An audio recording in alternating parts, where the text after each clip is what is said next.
تھوڑے کو نعرہ بھی نہیں لگتا. نعرہ تکبیر، اللہ اکبر، ختم نبوت، زندہ باد، صحابہ، زندہ باد، قرآن، زندہ باد. الحمد لله نحمده ونستعينه ونستغفره ونؤمن به ونتوكل عليه ونعوذ بالله من شرور أنفسنا ومن سيئات أعمالنا من يهده الله فلا مضل له ومن يضلل فلا هادي له ونشهد أن لا إله إلا الله وحده لا شريك له ونشهد أن سيدنا ومولانا محمدا عبده ورسوله. أما بعد فأعوذ بالله من الشيطان الرجيم. بسم الله الرحمن الرحيم. ما كان محمد أبا أحد من رجالكم ولكن رسول الله وخاتم النبيين وكان الله بكل شيء عليما. عن أنس رضي الله تعالى عنه قال النبي صلى الله عليه وسلم ثلاث من أصل الإيمان الكف عمن قال لا إله إلا الله لا تكفره بذنب ولا تخرجه من الإسلام بعمل والجهاد ماضٍ مذبعثني الله إلى أن يقاتل آخر هذه الأمة الدجال لا يبدله جور جائر ولا عدل عادل والإيمان بالأقدار. يا رب صل وسلم دائما أبدا على حبيبك خير الخلق كلهم هو الحبيب الذي ترجى شفاعته لكل هول من الأهوال مقتحم. اللهم صل على محمد وعلى آل محمد كما صليت على إبراهيم وعلى آل إبراهيم إنك حميد مجيد. اللهم بارك على محمد وعلى آل محمد كما باركت على إبراهيم وعلى آل إبراهيم إنك حميد مجيد. کب یاروں کو تسلیم نہیں کب کوئی عدو انکاری ہے. کب یاروں کو تسلیم نہیں کب کوئی عدو انکاری ہے. اس کوئے طلب میں ہم نے بھی دل نظر کیا جانواری ہے. کچھ اہل ستم کچھ اہل حشم میں خانہ گرانے آئے تھے. کچھ اہل ستم کچھ اہل حشم میں خانہ گرانے آئے تھے. دہلیز کو چوم کے چھوڑ دیا دیکھا کہ یہ پتھر باری ہے. زخموں سے بدن گلزار سہی تم اپنی شکستہ تیر گنو. زخموں سے بدن گلزار سہی تم اپنی شکستہ تیر گنو. خود ترکش والے کہہ دیں گے یہ بازی کس نے ہاری ہے. میرے نہایت واجب الاحترام بزرگوں، مسلک اہل سنت والجماعت سے تعلق رکھنے والے بزرگ نوجوان دوستوں اور بھائیوں، ہماری آج کی یہ کانفرنس محفل حمد و نعت کے عنوان سے منعقد کی گئی ہے اور مولانا احمد یار لاہوری ان کی والدہ محترمہ کے اصال ثواب کے لیے اللہ رب العزت ان کی مغفرت فرمائے، ان کے درجات بلند فرمائے، قبر منور فرمائے. ہم اہل سنت والجماعت ثواب کے بھی قائل ہیں، اصال ثواب کے بھی قائل ہیں. ثواب اور اصال ثواب میں کیا فرق ہے؟ میں ایک بات کہتا ہوں کہ اللہ رب العزت نے ہمیں پیغمبر وہ دیا جو پیغمبر کریم ہے. اللہ رب العزت خود بھی کریم ہے. اللہ رب العزت نے قرآن کریم میں اپنی کریمی کا اعلان کیا. خالق نے پیغمبر وہ دیا جو پیغمبر بھی کریم ہے. اللہ نے کریم پیغمبر کے صدقے میں امت کو کئی ایک نعمتیں عطا فرمائیں. ان میں سے ایک نعمت عطا یہ کی اللہ نے اس امت کو عمر تھوڑی عطا کر دی. عمر تھوڑی کرنے کا نتیجہ کیا نکلا؟ گزشتہ انبیاء علیہم الصلاۃ والسلام کی عمریں بہت زیادہ، نبی کی امت کی عمر بہت زیادہ، لیکن اس نبی کی امت کی اوسطاً عمر 60-70 سال بنتی ہے، لیکن عجیب بات یہ ہے عمر اس کی کم ہے، مقام اس کا زیادہ ہے، عمل یہ تھوڑا کرتا ہے، اجر زیادہ پاتا ہے۔ میں نے کئی بار کہا عجیب بات تو یہ ہے کہ چاہیے تو یہ تھا کہ عبادت کی وجہ سے اگر مقام بلند ہوتا ہے، ہمارے پیغمبر کا پھر الیاذ باللہ مقام بلند نہ ہوتا۔ اس لیے اگر مجموعہ عبادات کو دیکھیں تو عبادات کے اعتبار سے گزشتہ سارے انبیاء کی عبادات کو ملائیں تو زیادہ ہے، انبیاء کے بعد جنات کی عبادت کو ملائیں تو بظاہر زیادہ ہے، پیغمبر کی امت کی عبادات کو ملائیں تو بظاہر زیادہ ہے، حضرات ملائکہ کی عبادات کو ملائیں تو زیادہ ہے۔ ہمارے پیغمبر کی امت 63 سال ہے، ان میں 23 سال دور نبوت کا ہے، 23 سال کی عبادت کو جا، 950 سال کی عبادت کو جا، 23 سال کی عبادت کو جا، آدم سے لے کے قیامت تک آنے والے آخری انسان کی عبادت کو جا۔ بظاہر معلوم یہ ہوتا ہے ہمارے پیغمبر کے نام اعمال میں بظاہر عبادت حجم میں کم ہے، مقدار میں کم ہے، مگر کیفیت ہمارے پیغمبر کی عبادت کو جو ملی ہے وہ کیفیت کسی اور انسان کو نہیں ملتی۔ کمیت کا مسئلہ اور ہے، کیفیت کا مسئلہ اور ہے۔ حدیث احسان آپ نے سنی ہوگی، حدیث جبرائیل کے نام سے، جس کو محدثین ام السنہ کہتے ہیں۔ اس حدیث جبریل میں جبریل نے پیغمبر سے 3 سوال کیے ہیں۔ نمبر 1 یا محمد مل اسلام، نمبر 2 یا محمد مل ایمان، نمبر 3 یا محمد مل احسان۔ جب احسان کی باری آئی تو اللہ کے پیغمبر نے فرمایا ان تعبد اللہ کأنک تراہ فإن لم تکن تراہ فإنہ یراک۔ آپ نے حدیث کے الفاظ تو سنے ہوں گے، میں یہ بات نہیں کہہ سکتا کہ آپ نے حدیث کی شرح اس ذوق سے سنی ہوگی جس ذوق سے میں عرض کرتا ہوں۔ اللہ کے پیغمبر نے فرمایا ان تعبد اللہ کأنک تراہ فإن لم تکن تراہ فإنہ یراک۔ اے بندے اللہ کی عبادت یوں کر گویا اللہ کو تو دیکھتا ہے، اگر یہ مقام نہیں ملتا عبادت یوں کر گویا اللہ تجھے دیکھتا ہے۔ اب دونوں میں فرق پڑ گیا نا، یہ تو ہے ہی ہے اللہ انسان کو دیکھتا ہے، یہ تو ہر مومن کا عقیدہ ہے کہ اللہ دیکھتا ہے، لیکن پیغمبر نے تقسیم کیوں فرمائی عبادت یوں کر گویا اللہ کو تو دیکھتا ہے، یعنی یہ عقیدہ تیرا ہے ہی ہے اللہ تجھے دیکھتا ہے، لیکن اس میں اضافہ یہ کر دے کہ گویا اللہ کو تو بھی دیکھتا ہے۔ اگر یہ کیفیت پیدا نہیں ہوتی تو ادنا کیفیت یہ کہ اللہ تجھے دیکھتا ہے۔ اب ایک ہے مقام عبادت پیغمبر کا، ایک ہے مقام عبادت امت کا۔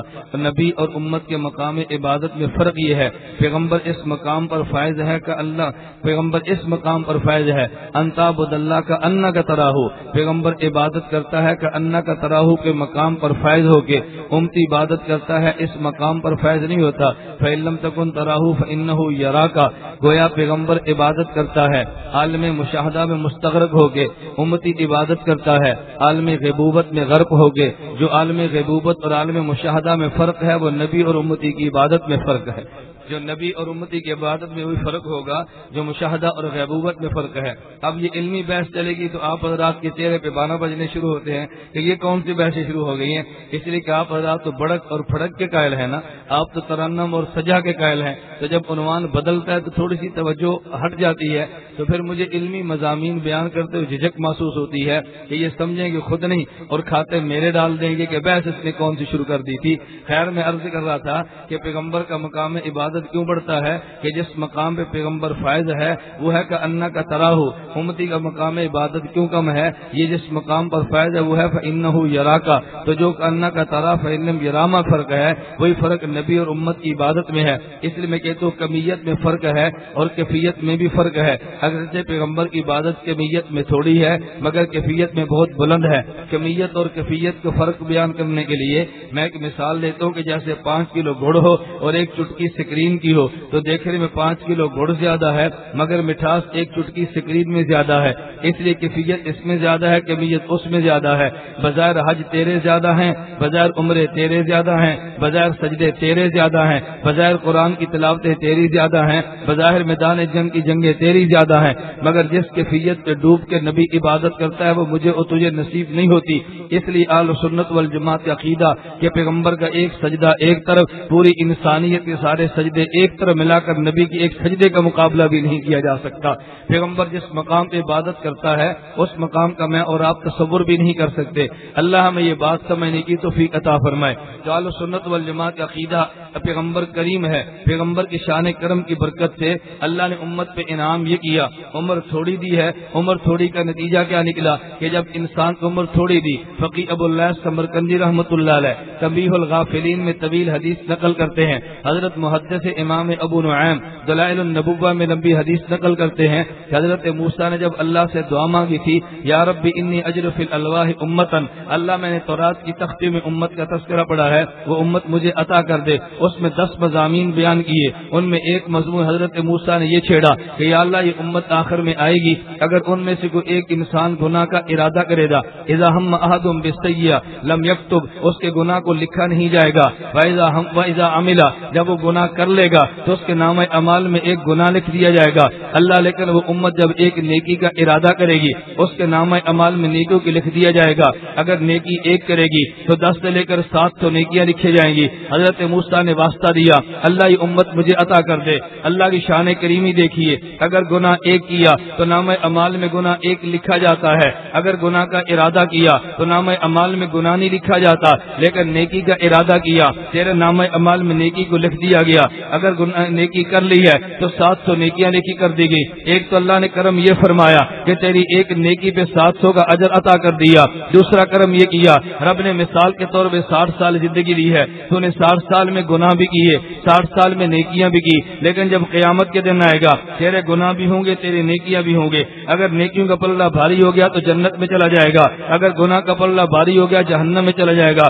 اگر دونوں میں برابری ہوگی تو اصحاب اعراف میں شامل ہو جائے گا. لیکن رب نے کرم یہ کیا, فرمایا اگر تمہیں میں نے 60 سال کی زندگی دی ہے, تم قیامت کے دن آؤ گے تو 60 سال کی نیکیاں تمہارے نامہ اعمال میں, ایک نیکی کے بدلے میں 700 نیکیاں ہوں گی. لیکن ایک کرم اور یہ کیا کہ اگر تم دنیا سے چلے گے, تمہارے جلنے کے بعد اگر کوئی قرآن کی تلاوت کر کے تیرے نامہ اعمال میں ڈالے گا, رب تجھے وہ بھی عطا کر دے گا. اگر نفلی عبادت پڑھ کے تیرے نامہ اعمال میں ڈالے گا, اللہ وہ بھی عطا کر دے گا. یہ رب کی شان کرم نہیں ہے. اگر بیٹا گانا گائے اور کہہ دے اللہ اس کا گناہ میرے باپ کے نامہ اعمال میں ڈال دے, اللہ بیٹے کا گناہ باپ کے نامہ اعمال میں نہیں ڈالتا. اگر یہ بیٹا چوری کرے اور کہ نامہ اعمال میری ماں کے ڈال دے, اس کا گناہ ماں کے نامہ اعمال میں نہیں ڈالا جاتا.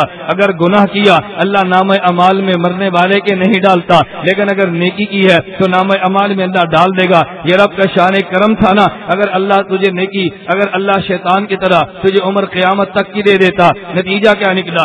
اگر قیامت کو موت آتی تو نامہ اعمال میں گناہ بھی ہوتے, نامہ اعمال میں نیکیاں بھی ہوتی, تو ممکن ہے گناہ اور نیکیاں برابر ہو جاتے, اصحاب اعراف میں جاتا. اگر گناہ بڑھ جاتے جہنم میں جاتا. رب نے کرم یہ کیا کہ تجھے زندگی 50 سال کی دی ہے, اگر 50 سال میں نیکیاں کرے گا تیرے نامہ اعمال میں ہوگا تو دنیا چھوڑ کے چلا گیا, بعد والے تجھے بخشیں گے, اللہ تیرے نامہ اعمال میں قربانی لکھ دے گا, اللہ تیرے نامہ اعمال میں صدقہ لکھ دے گا, رب تیرے نامہ اعمال میں تلاوت لکھ دے گا, تیرے نامہ اعمال میں نوافل لکھ دے گا. قیامت تک نفل پڑے جاتے رہیں گے, تیرے نامہ اعمال میں لکھے جائیں گے, نفل ادا کرتے چلے جائیں گے, نامہ اعمال میں لکھے چلے جائیں گے. نتیجہ یہ نکلے گا کہ جب قیامت کو پیغمبر کو امتی کھڑا ہوگا 50 سال کا ثواب بھی ہوگا اور قیامت تک کا اصال ثواب بھی ہوگا. گناہ کم ہوں گے, نیکیاں زیادہ ہوں گی. بتا تیرے جہنم کے جانے کے پیغمبر نے دروازے بند نہیں کر دیے. یہ اصال ثواب کی وجہ سے ہے نا, اس لیے ہم تو ثواب بھی مانتے ہیں, اصال ثواب بھی مانتے ہیں, اور جو اصال ثواب نہیں مانتا اس بیچارے کا قیامت کو کیا بنے گا, ہمیں تو یہ سمجھ نہیں آتی. ہم نے ثواب کو بھی مانا, اصال ثواب کو بھی مانا. کبھی لوگوں نے عجیب بحث چھیڑ دی ہے, آج کے دور میں غیر مقلد یہ بحث چھیڑتا ہے, یہ غلام احمد پرویز یہ بحث چھیڑتا ہے, ڈاکٹر مسعود بن عثمانی نے یہ بحث چھیڑی ہے, کہتے ہیں ہم ثواب کے قائل ہیں مگر ہم اصال ثواب کے قائل نہیں ہیں. آیات وہ پیش کی ہیں جن کا آدمی اصال ثواب سے کوئی تعلق نہیں ہے. انما ترزون ما کنتم تعملون. کبھی آیت لیس للانسان الا ما سعى, میں اس پہ بحث کروں گا اگر وقت ہوا لگے تو, لیکن قرآن تو تجھے پڑھنا چاہیے تھا نا. قرآن اصال ثواب کو بیان کرتا ہے یا نہیں کرتا؟ نمبر 1 آیت پڑھیے, اللہ نے فرشتوں کے بارے میں کہا الذین یحملون العرش ومن حولہ یسبحون بحمد ربہم ویؤمنون بہ ویستغفرون. اللہ کے فرشتے, اللہ کے عرش کو اٹھانے والے فرشتے وہ مومنین کے لیے استغفار کرتے ہیں. استغفار ایک عمل ہے, اگر فرشتے کے عمل کا فائدہ انسان کو نہیں ہو سکتا, دعا مانگنے کا فائدہ کیا ہوا؟ ممکن ہے تو کہہ دے یہ تو فرشتوں کا عمل تھا. چلیے اللہ قرآن میں حضرت نوح کا تذکرہ کرتا ہے. حضرت نوح دعا مانگتے ہیں رب اغفر لی، اللہ مجھے بھی معاف کر دے، والدین کو بھی معاف کر دے. وَلِمَنْ دَخَلَ بَيْتِيَ مُؤْمِنًا، اللہ جو میرے گھر میں ایمان والا آیا اللہ اس کو بھی معاف کر دے. یہ مغفرت حضرت نوح کا دعا عمل تھا نا. اگر فائدہ نہیں ہوتا تھا نوح امت کے لیے دعا مانگتا کیوں ہے؟ ممکن ہے تو یہ بات کہہ دے ارے یہ تو نوح کی بات ہے، ہم نے کلمہ محمد رسول اللہ کا پڑھا ہے. چلیے قرآن کھول لے. اللہ قرآن میں کہتے ہیں فاعف عنہم واستغفر لہم، میرے پیغمبر صحابہ کے لیے اب مجھ سے معافی کی دعائیں مانگے. اگر یہ دعا کا عمل نافع نہیں تھا اللہ پیغمبر کو حکم کیوں دیتا ہے؟ رب قرآن میں اعلان کرتا ہے فلو انہم اذ ظلموا انفسہم جاءوک فاستغفر اللہ فاستغفر لهم الرسول لوجدوا اللہ توابا رحیما. اگر اللہ کا پیغمبر معافی مانگے اللہ ان کو معاف کر دیتا ہے. تو معافی مانگنا پیغمبر کا عمل تھا نا، امت کا عمل تو نہیں تھا. لیکن امت کے کھاتے میں رب نے ڈال دیا تو ممکن آپ کہہ دو یہ تو نبی کا عمل تھا. ارے عام انسان کی بات کرو. مگر تو اللہ قرآن میں کہتا ہے ربنا اغفر لنا، اللہ ربنا اغفر لی ولوالدی وللمؤمنین یوم یقوم الحساب. اللہ قیامت تک آنے والے انسان کو معاف کر دے. اگر تیری معافی یہ تیرے مغفرت کی دعا معافی اگر یہ نافع نہیں تھا رب نے تجھے حکم کیوں دیا؟ ممکن آپ کہہ دیں ارے یہ تو بات والوں کے لیے تھا، لیکن جو پہلے گزر چکے ان کے لیے بھی تو آیت پیش کرنی چاہیے. اللہ قرآن میں کہتے لوگوں اللہ نے ایمان والوں کی صفت کا تذکرہ کرتے ہوئے رب نے قرآن میں کہا اہل ایمان کا خاصہ یہ ہے جب یہ اللہ سے دعائیں مانگتے ہیں تو رب کو یہ بھی کہتے ہیں اللہ تو ان کو بھی معاف کر دے الذین سبقونا بالایمان، جو ہم سے پہلے گزر چکے. معلوم ہوا اگر میت کے لیے دعا مانگے تب بھی نافع ہے، اگر بعد میں آنے والے کی دعا مانگے تب بھی نافع ہے، اگر زندہ کے لیے مانگے تب بھی نافع ہے، اگر تم مردہ کے لیے مانگے تب بھی نافع ہے. میں اس سے بڑی بات کہتے ہو جب میت کے تم جنازہ پڑھتے ہو تو جنازے پہ دعا نہیں مانگتے اللہم اغفر لحینا، اللہم اغفر لحینا ومیتنا. اگر تیرے جنازے کا تیرے عمل کا میت کو فائدہ نہیں تھا تو نے دعا کیوں مانگی ہے؟ فائدہ تھا تو دعا مانگی ہے نا. جو جنازے کا قائل ہے وہ دعا کے نافع ہونے کا قائل ہوگا، جو جنازے کا قائل ہے اسال کا قائل ہوگا. اگر جنازے کا قائل نہیں تو اسال کا قائل بھی نہیں، اگر جنازے کا قائل ہے اسال کا قائل بھی ہوگا. یا ضمن ایک بات آگے میں عرض کر دوں، کبھی مماتی نماز جنازہ کو لے کر اشکال پیدا کرتا ہے. مماتیت کے پاس دلائل نہیں ہے، یہ کان کھول کر سن لو. میں ہر جگہ پہ کہتا ہوں کہ مماتیت کے پاس دلائل نہیں ہے. مماتی شوشے تو پیدا کرتا ہے، مماتی وسوسے تو پیدا کرتا ہے، مماتی خناس کی طرح تمہارے کان میں وسوسے تو ڈالے گا، مگر مماتی مستقل دلیل کوئی نہیں رکھتا. اگر تمہیں یقین نہ آئے کبھی لاہور میں میدان سجا تو تمہیں یقین آئے گا. مماتی کے پاس دلائل نہیں ہے، وہ شبہ اور وسوسے پیدا کرے گا. میں کراچی گیا، تخصص کا طالب علم تھا نیوٹن کا، میرے پاس آیا مناظرے کے سبق کے بعد مجھے کہتا ہے حضرت ہم سماع موتا کے قائل ہیں. میں نے کہا تم قائل ہو یا نہیں؟ ہم تو سماع موتا کے قائل ہیں. کہتا ہے سماع موتا پر کوئی حدیث بھی ہے؟ میں نے کہا ہمیں حدیث کی ضرورت ہی نہیں ہے، ہمیں سماع موتا پہ دلیل کے لیے حدیث کی ضرورت نہیں. کہتا جی کیوں؟ میں نے کہا دلیل تو مدعی کی ذمہ ہوتی ہے، ہم تو مدعی نہیں ہے، مدعی تو تم ہو. کہتا جی وہ کیسے؟ میں نے کہا مدعی کہتے کسے ہیں؟ مدعی اسے کہتے ہیں جو خلاف اصل کا دعویٰ کرے وہ مدعی ہوتا ہے، اصل کے مطابق بات کرے اس کے تو دلیل کی حاجت نہیں ہوتی. آپ کہیں گے جی وہ کون سا؟ مثال کے طور پہ یہ مدرسہ ہے، دار العلوم ہے، دنیا جانتی ہے محتمم کون ہے، دنیا جانتی ہے متولی کون ہے. اب اگر بیان کے بعد میں بیٹھ جاؤں ڈیرا لگا کر یہ مدرسہ میرا ہے تو لوگ کہیں بھائی تو دلیل دے تیرا کیسے ہے؟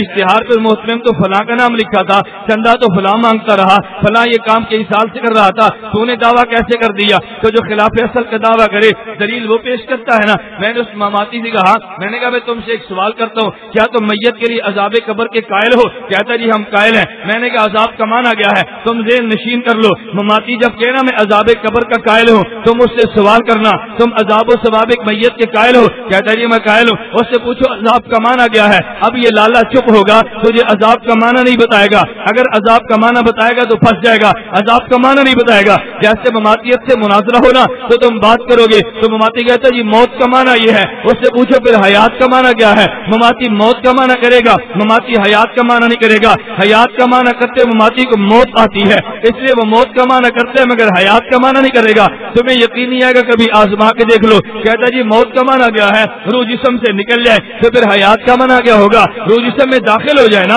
اگر موت کا معنی ہوگا کہ روح کا جسم سے تعلق نہ ہو تو حیات کا معنی کیا ہوگا؟ روح کا جسم سے تعلق ہونا.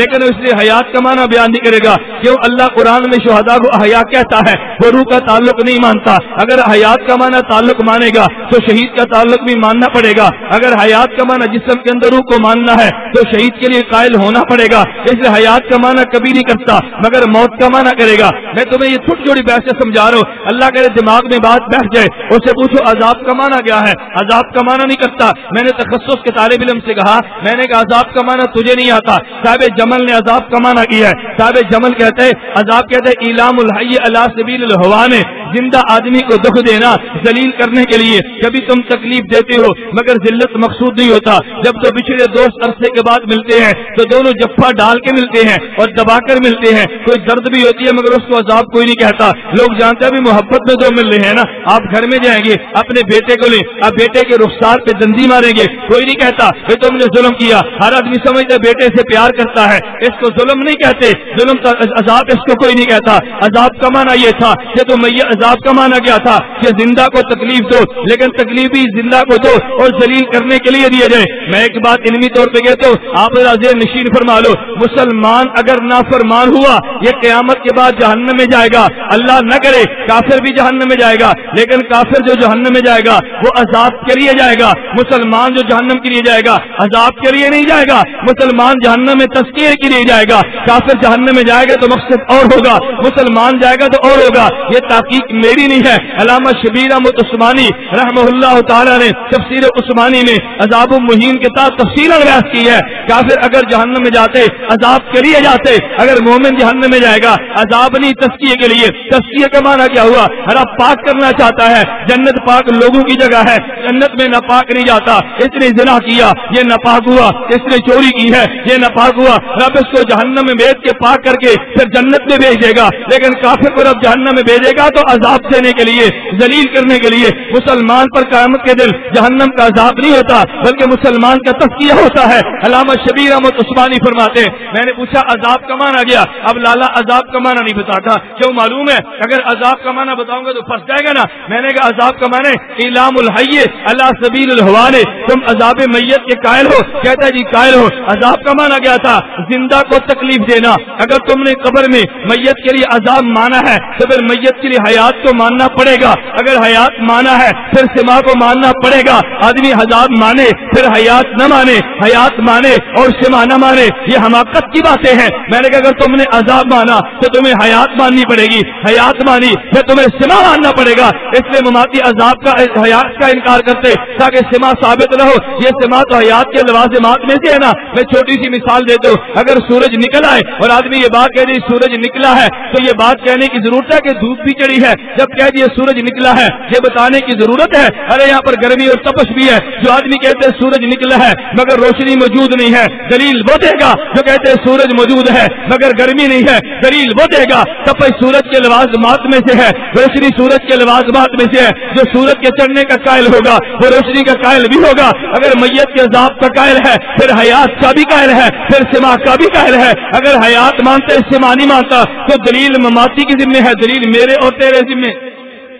ہمارے ذمہ دلیل تھے نہیں، ہم پریشان پھرتے ہیں. جیسے غیر مقلدین سے گفتگو چلتی ہے عنوان بدل جائے گا بات لمبی ہوگی. جیسے ان سے بحث چلتی ہے نا ہم پریشان ہیں جی دلیل دو. دلیل ہمارے ذمہ نہیں ہے، دلیل غیر مقلد کے ذمہ ہے. لیکن غیر مقلد تمہیں اپنے موقع پر کبھی دلیل پیش نہیں کرے گا. وہ دوڑ جائے گا تمہیں دلیل کبھی نہیں دے گا. دعویٰ پیش کرے گا اس کو حدیث کبھی پیش نہیں کرے گا. تو میں یہ عرض کر رہا تھا ہم اصال ثواب کے قائل تھے نا، ہم تو ثواب کے بھی قائل ہیں، اصال ثواب کے بھی قائل ہیں. اللہ میں ثواب بھی دے، اللہ میں اصال ثواب بھی دے. جو ثواب نہیں مانتا اس کا اپنا مسئلہ ہے، اصال ثواب نہیں مانتا اس کا اپنا مسئلہ ہے. میں کہتا ہوں آیات تھی تم کہو گے جو ممکن ہے حدیث کا مسئلہ نہ ہو. حدیث صحیح بخاری کی موجود ہے. حضرت سعد بن عبادہ کہتے ہیں اللہ کے پیغمبر سے پوچھا یا رسول اللہ میری ماں نے نظر مانی تھی لیکن میری ماں دنیا سے چلی گئی، اگر میں نظر پوری کر دوں میری ماں کی طرف سے ادا ہو جائے گا؟ اللہ کے پیغمبر نے فتویٰ دیا اگر تو نظر پوری کرے گا تیری ماں کی طرف سے ادا ہوگا. اگر یہ نظر ماں کی طرف سے نہیں تھی پیغمبر اجازت کیوں دیتے؟ آگے چلیے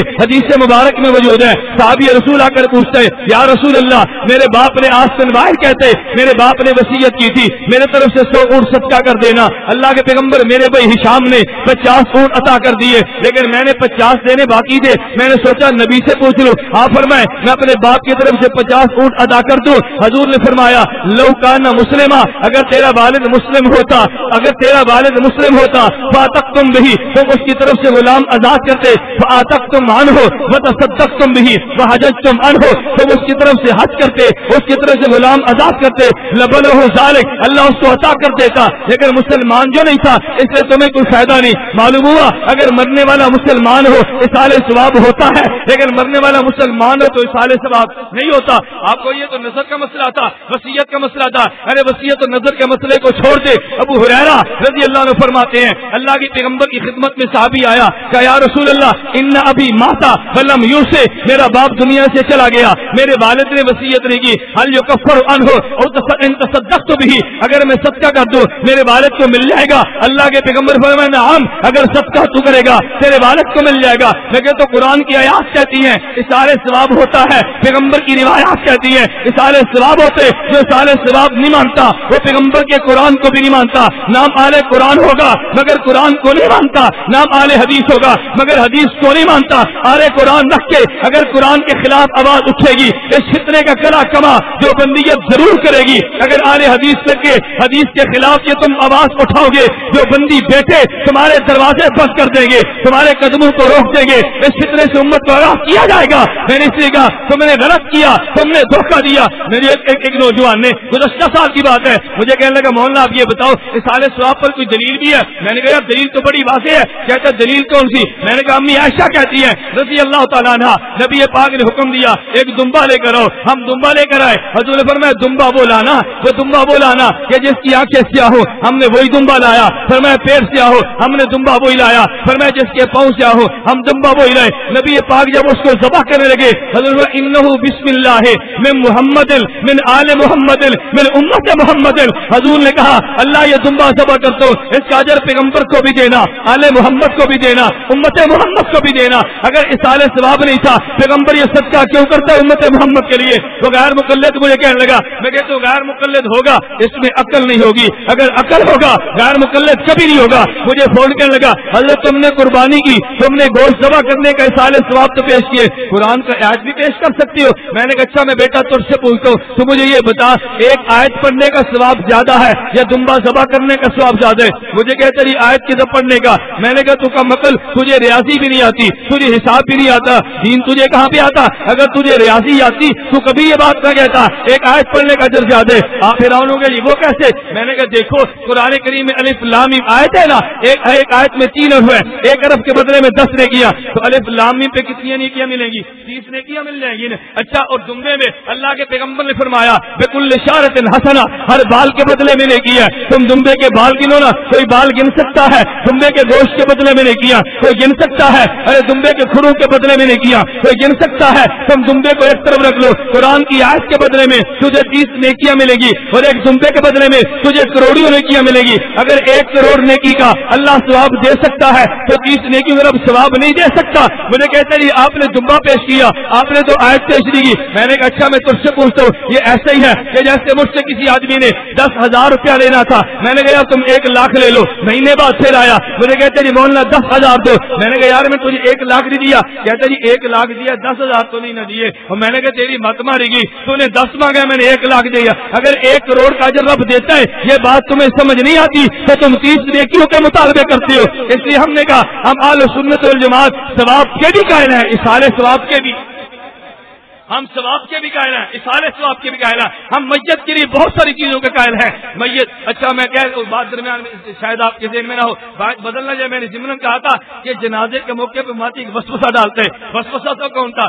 اب اللہ کا قرآن کہتے ہیں شہید، بولیے نا، قرآن کہتا ہے شہید، مماتی نہیں مانتا، ہوگا شیخ القرآن قرآن کی بات نہیں مانے گا، ہوگا شیخ و تفسیر مگر قرآن کی بات نہیں مانے گا، تو کہے گا شیخ و تفسیر مگر قرآن کی بات ماننے کے لیے تیار نہیں ہوگا۔ قرآن کہتے زندہ، کہتے قرآن کہتے زندہ، ہم تو زندہ نہیں نہ مانتے، ہم نے تو نہیں مانا، قرآن نے کہہ دیا تو پھر کیا ہوا، نبی نے کہہ دیا پھر کیا ہوا، ہم تو نہیں نہ مانتے۔ یہ بالکل ایسے ہی ہے جیسے کوئی آدمی 3 طلاق اپنی بیوی کو دے دینا، اللہ کہہ دے گا 3 ہے، پیغمبر کہہ دے گا 3 ہے، صحابہ کہہ دے گا 3 ہے، غیر مقلد کہتے نہیں، رب کہہ دے 3 ہے، میں نہیں مانتا، پیغمبر کہہ دے 3 ہے، میں نہیں مانتا، ارے صحابہ کہہ دے 3 ہے، میں نہیں مانتا۔ میں نے کہا غیر مقلد جو ہوا نا یہ متکا لے کر بیٹھے، جیسے بڑی عجیب بات ہے۔ مولانا ذوالفقار نقشبندی نے اپنے خطبات میں بڑی عجیب بات لکھی ہے، کہتے اجماع کا سب سے پہلا منکر یہ شیطان تھا۔ جب رب نے جنت میں حکم دیا نا اسجدوا لآدم، میرے آدم کو سجدہ کرو، فسجدوا، سارے ملائکہ سجدے میں گر گئے،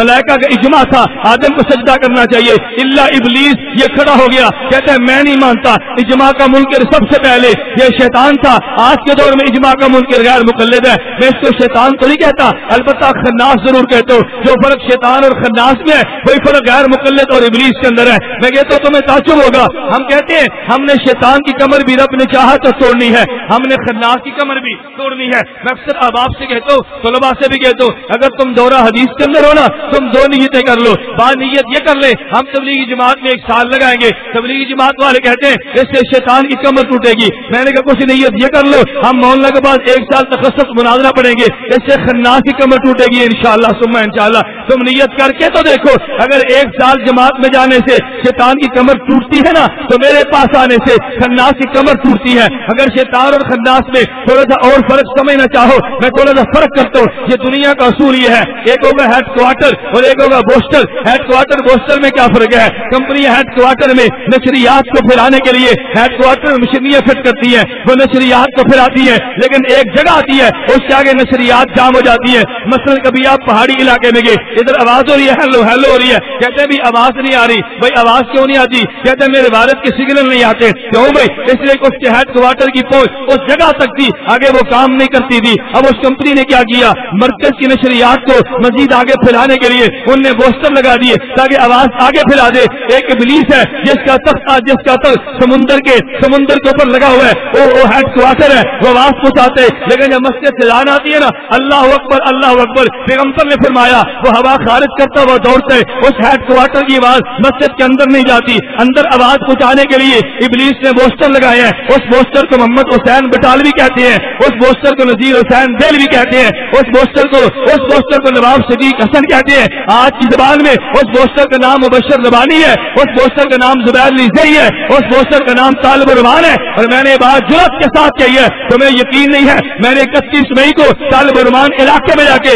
طالب الرحمان کی کتاب پر بحث کی ہے۔ میں نے کہا تو نے آئی عقیدہ سیکھے لے کے اس میں جس غلاظت کو جمع کیے، میں نے دلائل تیرے سامنے رکھ دیے، میں انتظار کروں گا کہ میری بات کر جواب تو سٹیج لگا کر دکھاتے۔ بند کمرے میں بات کرنی آسان ہے مگر سٹیج پر بات کرنی بڑی مشکل ہے۔ میں نے طالب الرحمان کے خلاف طالب الرحمان کے علاقے میں جا کر بات کی ہے، اور لاہور کے لوگوں تم گواہ رہ جاؤ، یہ میرا تم سے وعدہ ہے۔ میں نے رانے شمشاد سلوی کی کلاس مامو کانجڑ غیر مقلدین کے مرکز میں جا کر لی ہے، میں نے طالب الرحمان کی کلاس طالب الرحمان کے علاقے میں جا کر لی ہے۔ احمد سعید چتوڑی کا آپریشن میں نے گجرانوالہ کی سرزمین پر جا کر کیے، احمد سعید کے شہر کروڑ پکا میں نے احمد سعید کے شہر چتروڑ گڑھ میں کیے، جب یہ باہر کی فضا میں تھا۔ میں اس کے شہر کے اندر گیا ہوں، میں نے وہاں جا کر کہا اگر اس کتاب پہ تم مناظرہ کرنا چاہو مجھے تمہارا چیلنج قبول ہے، مگر بدقسمتی اس کی یا خوش قسمتی اس کی آج وہ جیل میں پڑے۔ بدقسمتی اگر اسی حالت میں مر گیا تو بدقسمت ہے، اگر جیل کی برکت سے توبہ کر گیا تو بڑی خوش قسمتی ہے۔ آپ کو سیڑھیاں یہاں پر مل جائے گی، میں نے تفصیلاً 2 گھنٹے کا آپریشن اس کا کر دیے، لیکن دجل کی حد دیکھو نا، میں اس کا آپریشن کرتا چلا رہا ہوں۔ ادھر جامعہ صرفیہ میں اشتہار لگا ہوا ہے، اشتہار کیا مولانا الیاس جمن احمد سعید ملتانی مشترکہ کانفرنس میں خطاب کریں گے۔ میں نے کہا بابا میں آزاد سزاؤں میں ہوں، وہ گستاخ جیل میں پڑا ہوا ہے، بلکہ گستاخ اور عاشق ایک سٹیج پر جمع ہو سکتے ہیں، پروپیگنڈے کی حد تک ہوئی ہے نا۔ میں اس لیے کہتا ہوں بوسٹر ایک ہے اور ایک ہے ہیڈ کوارٹر کا نام ابلیس ہے اور بوسٹر کا نام مبشر ربانی ہے، ہیڈ کوارٹر کا نام ابلیس ہے اور بوسٹر کا نام زبیر علی زئی ہے،